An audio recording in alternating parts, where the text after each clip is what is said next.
2018 saw the release of some incredible titles in the world of gaming. Marvel released Spider-Man, Santa Monica Studio gave us God of War, and of course, the very popular and long-awaited Red Dead Redemption 2 was brought to us by Rockstar Games. But with all of these top dogs in the gaming community releasing their respective titles in and around the same time, how can smaller or lesser known developers compete against this? In reality, it's sometimes a mountain that just can't be climbed. After leaving video game developer 2K Czech in 2009, lead writer of the Mafia 1 and 2 titles, Daniel Vavra, began seeking investors for an unnamed project. After a few failed attempts, himself, along with his team, made the successful pitch to Czech billionaire Zdeněk Bakala, securing the funding to develop the title, thus forming Warhorse Studios back in 2011. In 2012, the team successfully landed the licensing to be able to use the CryEngine 3 game engine, which had become popular with fans of the Far Cry franchise. After 17 months working on the project, Warhorse Studios were once again stumped when pitching their still unnamed title to further investors. The game just didn't generate as much hype as they had first anticipated, and with resources dwindling, very little progress was made towards an investment. These struggles later led to the company launching a Kickstarter campaign with the goal of generating around £300,000 in an attempt to prove to investors that there was an audience and desire for this title. Around 1 month later, in February of 2014, the effort had raised a total of over £1 million, pushing things in the right direction.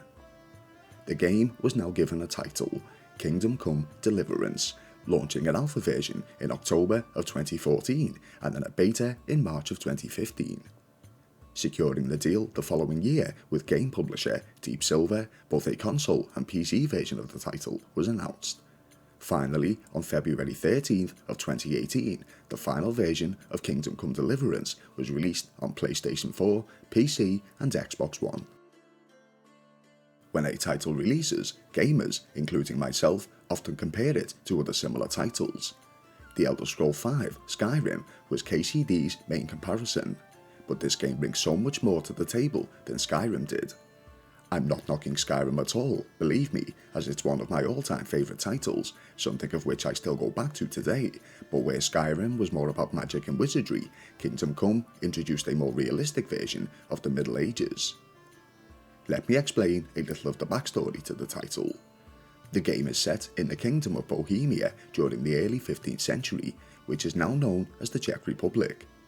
During disputes over rights to the throne, the land is thrown into chaos as nobles turn to Sigismund, current king of Hungary and Croatia, for help. Sigismund kidnapped his older brother, Wenceslas, who was the current ruler of Bohemia after inheriting the throne from their father, King Charles IV. Wenceslas proved to be a frivolous leader, prompting both the kidnapping and then the forced abdication by Sigismund. But the nobles had made a huge error in asking Sigismund for help, as he would turn on anyone he considered to be allies of his older brother in a brutal campaign, pillaging and slaughtering villages and towns. It's here that the story of Come Deliverance begins. Our protagonist, Henry, is an apprentice blacksmith living with his mother and father in the silver mining town of Skalitz.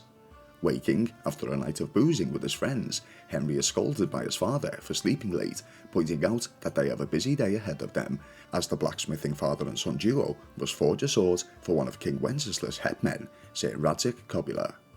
After running some errands around the village of Skalitz, whilst causing a little trouble, Skalitz soon comes under the attack from a massive army of human soldiers under the command of Sigismund. Whilst trying to flee, Henry witnesses the brutal slaughter of his parents among other villagers. Unable to make it to the safety of the castle in time, he is forced to flee to the nearby village of Talmberg to warn his neighbours of a potential attack on their hold. After healing, Henry disobeys orders to stay inside of Talmberg and travels back to Skalitz to bury his parents at their family home. He is attacked by bandits, losing possession of the sword he and his father forged together for Sir Radzik Kobila. He is saved by the guards of Talmberg, whom figured this is where he would have fled to, and taken to the market town of Rotay to rest up and heal from his wounds. Determined to stand by his loyalties and keep his promise to deliver the sword to Kobila, Henry soon enlists into his services with the hopes of being trained in combat enough to take on the foes who stole the weapon.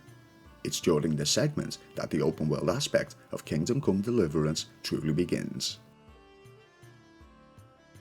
As I said earlier, people often compare Kingdom Come to other titles, primarily Skyrim, but let me point out a few realistic aspects of it which makes it stand out head and shoulders above the others.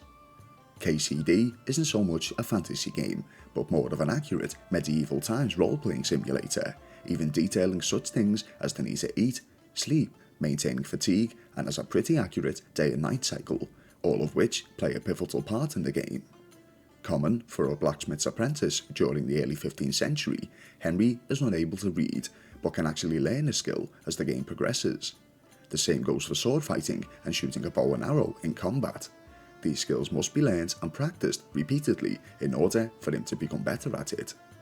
There is a perk tree in KCD, but again it requires Henry to practice over and over at the desired skill set. Whereas some other games would tell you to kill 10 rabbits for example to progress to the next level in hunting, Kingdom Come is a little more complicated than that. There are many skills in which you can advance in aside from combat, such as speech, lockpicking, pickpocketing, and even form relationships with others while gaining a reputation in each of the settlements. The game itself can be tailored to your liking. If you're given a task or assignment, there are multiple ways you can complete each one. I'll use one of the earlier quests as an example to explain a little of what I mean. Before the humans attack Skalitz, Henry's father, Martin, sends Henry into the village to perform a few errands. One of these errands is to retrieve payment for a hammer and nails from a local drunkard named Kanesh. The angry drunk refused to pay, which led to a fist fight between himself and Henry. What can happen here is if that Henry is victorious, Kanesh will pay, but if he isn't, he needs to find another way of dealing with it. Other ways he can retrieve payment is to acquire a lockpick from one of his friends and loot the home of Kanesh, or simply help out Henry's pals in a bit of a revenge mission, in turn getting them to help you beat up Kanesh until he submits to you and pays the debt. This is a feature in Kingdom Come Deliverance that gives it a more authentic feel. Sometimes Henry can even talk his way out of situations. When trying to convince someone of something, he can use one of 3 skills: speech, charisma, and strength. If you have a higher level compared to your counterpart in each of these, you can often either intimidate or smooth talk your way to a resolvement. A similar system is implemented when purchasing from stores too, where Henry can haggle a price more towards his budget. A few more examples of dealing with situations differently are when encountering bandit camps.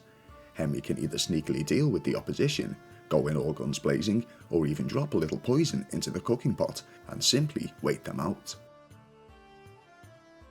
Henry can form relationships with his peers, who will often later react accordingly to his previous dealings with them. For example, if he's being aggressive towards them, they may feel intimidated later, but if he's failed at doing that, he may not be able to coerce them into doing what he needs. He can also begin a relationship with one of the other survivors from the Skalitz attack, a young lady named Teresa, where the two can date and bring each other gifts. On top of this, similar to Red Dead Redemption 2, Henry's appearance can often play a part when speaking to the townsfolk. For example, if he's covered in blood and guts, he will look more intimidating, but if he's squeaky clean and dressed well, he will be respected and listened to more by the nobles of the game. The realism of this title is incredible, even down to food and drink, which can expire over time, and if consumed, will make Henry sick, lowering his stats and abilities until he feels a bit more like his old self. This isn't Skyrim, where you can find a cabbage that's been in a dungeon for thousands of years and is still perfectly edible. Side activities in KCD are not only entertaining, but can be beneficial to Henry. Not only can he gain coin from helping out villagers and townsfolk, but it will increase his reputation and stats, allowing him to be more convincing when attempting to lower prices or persuading people to give information.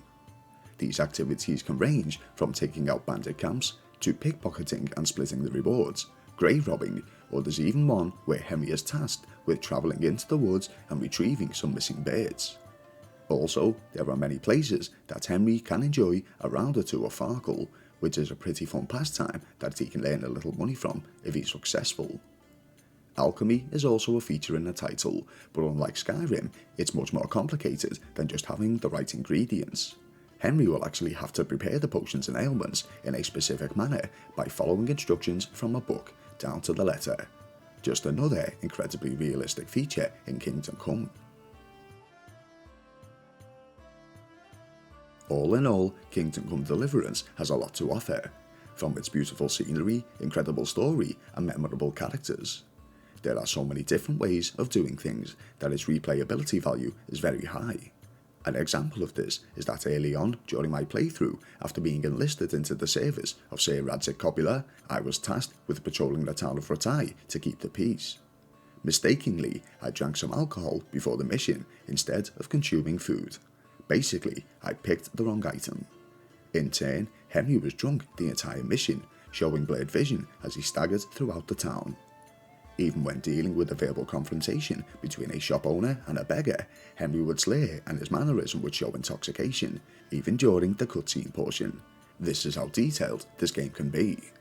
Of course, I won't lie, Kingdom Come Deliverance does have a couple of setbacks, such as a touch of clunkiness during the general gameplay, or the surroundings rendering in sometimes, but this is just a small effect when comparing to the entirety of the incredible game itself. Reading the reviews, it's all positive from the likes of the Steam community, IGN and GameFAQs, with many advising that if medieval titles are your thing, or even open world RPGs in general, Kingdom Come Deliverance may just be the game for you. Especially if you're looking for something to bridge the gap whilst we're waiting for titles such as Grand Theft Auto 6.